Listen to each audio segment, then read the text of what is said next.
नगरसेवकांनी पैशाकरता पक्ष विकला. अमरावती जिल्हाध्यक्ष बबलू देशमुख यांचं वक्तव्य आहे. पक्षाशी विश्वासघात करणाऱ्या पदाधिकाऱ्यांवर शिस्तभंगाची कारवाई होतीये. आम्ही कोरे टाकले. कोणी अल्लाची शपथ घेतली, कोणी कायची शपथ घेतली. आणि इथं कोरे किती पडले तुम्ही पाहिले. पुणे जिल्ह्यात 5 कोरे पडले. त्याच्यात आमच्या लोकांची बदनामी झाली, काँग्रेसच्या नेते लोकांची बदनामी झाली. विरोधी पक्षवाले म्हणतात की वरच्याने पैसे खाल्ले. या हिशोबानं एकदा तिकिटात दिल्यावर असे बेमान होते जे ह्या पदावर या नगरसेवकात ज्यानं बेमानी केली, जे पदावर आहेत, कोणी कोणाचा अध्यक्ष आहे, काही कोणाचा अध्यक्ष आहे, त्याला मी त्या अध्यक्ष पदावर ठेवणार नाही. बँकेच्या व्यवस्थापकाला मारहाण आणि शाईफेक प्रकरण. देवळीचे आमदार राजेश बकानेंची निर्दोष सुटका. आमदार बकानेंसह 10 जणांची निर्दोष सुटका करण्यात आलेली आहे.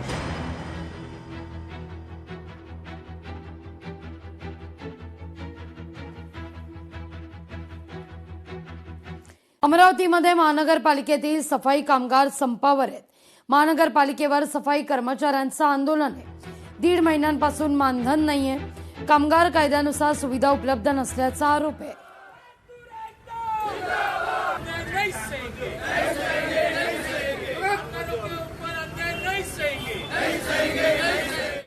सर 1.5 महिना उरला आता. सध्याच्या हालीमध्ये पगार नाही झालेला आहे आमचावाला. ते नाही झाला. जो आमच्या यातला कोणताही कामदार व्यक्ती बिमार पडला, तिथं आमच्या घरचे व्यक्ती बिमार पडले, तर कोणार कंपनीचे एकूण एक आम्हाला कार्ड भेटलं पाहिजे. त्याच्यावर 5 लाखाची सुविधा आहे. ते कार्ड अजूनही भेटलं नाही. जो आम्हाला आय कार्ड दिलेले आहे ते लोकल आय कार्ड आहे, ओरिजिनल आय कार्ड नाही आहे. त्याच्यावर नाही तर जो आय कार्ड भेटते त्याच्यावर आहे ना सुविधा साऱ्या लागू आहे.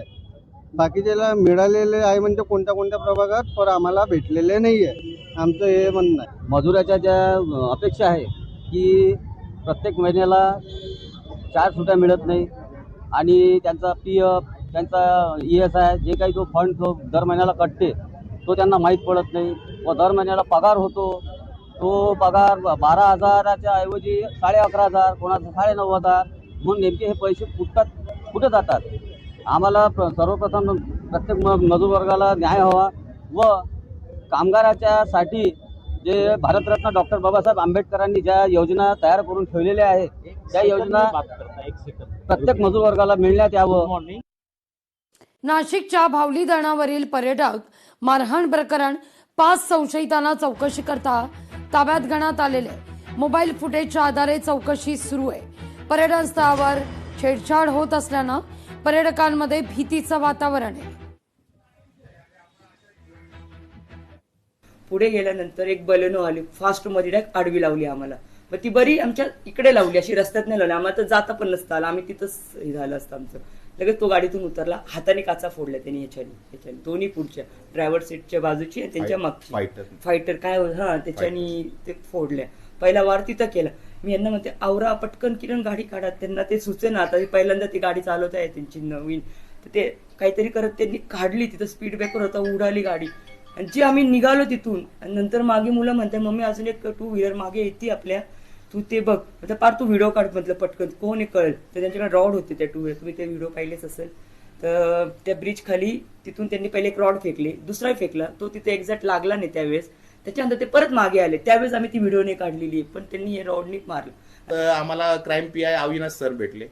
त्यांनी खूप कॉपरेट केलं. त्यांनी सर्व गुन्हे वगैरे दाखल केले 0 FIRनी. आणि मग रात्री आम्हाला इगतपुरीचे PI बालक साहेब भडप त्यांचे कॉल आले. त्यांनी खूप सहकार्य केलं. दुसऱ्या दिवशी त्यांनी फोन केले. मग काल आम्ही ऍडिशनल SP मॅडम आहेत बिमला मॅडम, त्यांना भेटलो. त्यांनी आम्हाला इथून कॉन्वे दिला तिथपर्यंत आपलं स्पॉट पंचनामा करायला. कारण आम्ही त्यांना म्हटलं आम्ही त्या गावात जायला घाबरतोय. आमचे म्हणजे ते स्थानिक लोक तेच सर्व परत. तर त्यांनी आम्हाला 2 गाड्यांचा कॉन्वे दिला इगतपुरी टोल नाक्यापर्यंत. तिथून इगतपुरीचे पोलिस आले, म्हणजे आम्हाला सेफली त्यांनी काल सर्व स्पॉट पंचनामा झाला. पोलिसांनी खूप कॉपरेट केलेले. लोकशाही मराठी ऐका, पहा, जागरूक रहा.